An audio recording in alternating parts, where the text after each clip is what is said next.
vidéo. Le curcuma est une épice cultivée depuis plus de 4000 ans en Inde, qui est son premier producteur mondial. Elle est une plante de la même famille que le gingembre, et comme le gingembre, on cultive sa racine qui est appelée rhizome. Le plus souvent, on trouve le curcuma pour l'alimentation sous forme de poudre. Cette poudre est du rhizome bouilli, cuit plusieurs fois, séché et broyé. Le curcuma est un des composants du fameux curry qui relève vos plats de sa couleur et de sa saveur. Il existe des centaines de variétés du curcuma, même si nous ne connaissons la plupart du temps que le curcuma longa qui donne une couleur jaune-orangé, mais il en existe d'autres. Le curcuma longa doit sa belle couleur à la curcumine qui est un polyphénol, un antioxydant, donc avec cette couleur caractéristique. Les principes actifs du curcuma sont les curcuminoïdes, on trouve la curcumine mais également des huiles essentielles dans la peau du curcuma. Et enfin, pour le présenter, il est également un colorant de l'agroalimentaire, c'est le E100 qui donne la couleur jaune. À travers cette vidéo, je vais vous proposer de regarder tous les bienfaits du curcuma, les bienfaits annoncés, prétendus, et d'essayer de comprendre pourquoi, comment ça marche, et je vais vous donner des références scientifiques que vous trouverez en description sous la vidéo. Ces études scientifiques, il faut savoir qu'elles concernent le plus souvent l'animal, elles ne sont pas toujours transposables à l'homme, certaines sont réalisées sur l'homme et dans ce cas elles ont plus de reconnaissance au niveau de la communauté scientifique médicale. Le problème du curcuma également par rapport à la recherche, c'est qu'il est une molécule naturelle qui n'est donc pas brevetable, ce qui fait qu'il n'y a pas toujours beaucoup de budget pour la recherche, mais cette recherche est en pleine expansion. Vous avez sûrement entendu parler des bienfaits anti-inflammatoires du curcuma, c'est comme ça qu'il est le plus connu. Marquez-moi en commentaire si vous connaissiez déjà et si vous vous en servez. Et bien sûr, je vais vous donner plein de petites recettes dans cette vidéo, plein de petites astuces pour l'utiliser.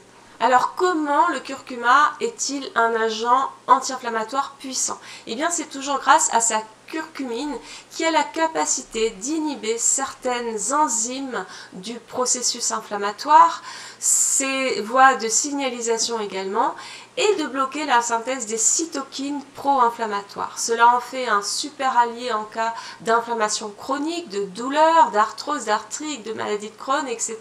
Et puis pour l'arthrose, non seulement on bénéficie de ses vertus anti-inflammatoires, mais en plus la curcumine a la capacité de protéger les articulations et les cartilages en retardant la mort des chondrocytes qui sont les cellules du cartilage.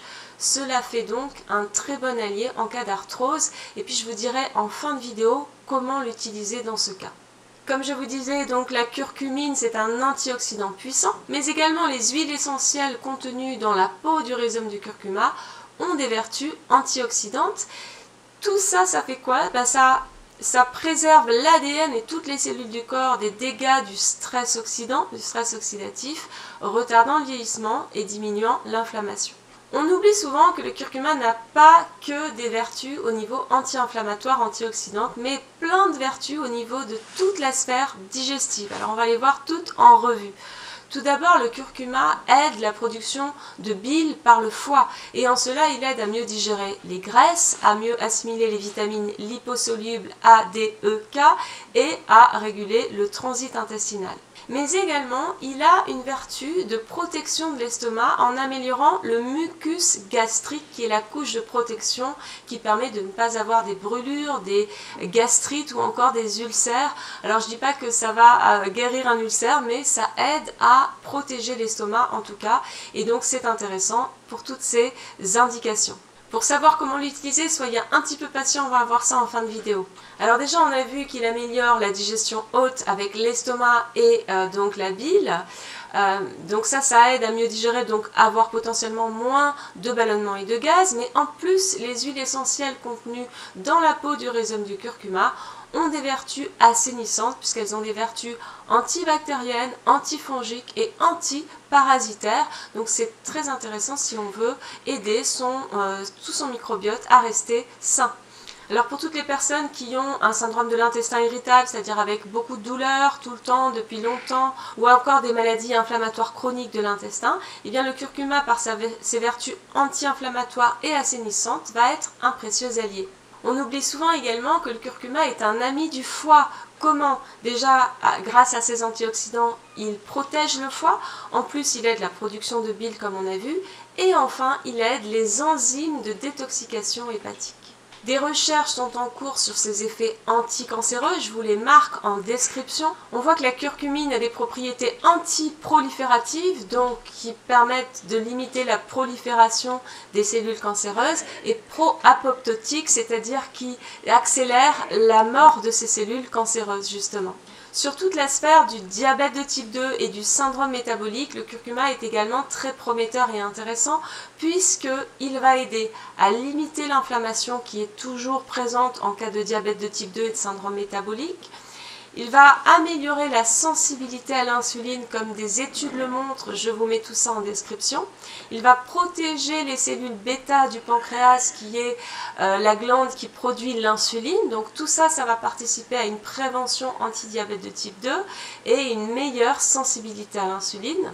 Et puis il va s'avérer particulièrement intéressant en cas de stéatose hépatique non alcoolique, appelée aussi NASH ou NAFT. Je vous marque tout ça en description.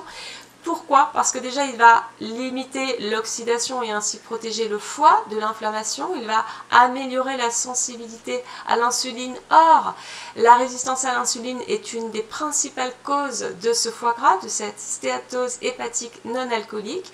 Et puis il va améliorer l'utilisation du glucose, limiter la production de glucose par le foie et l'absorption par les cellules.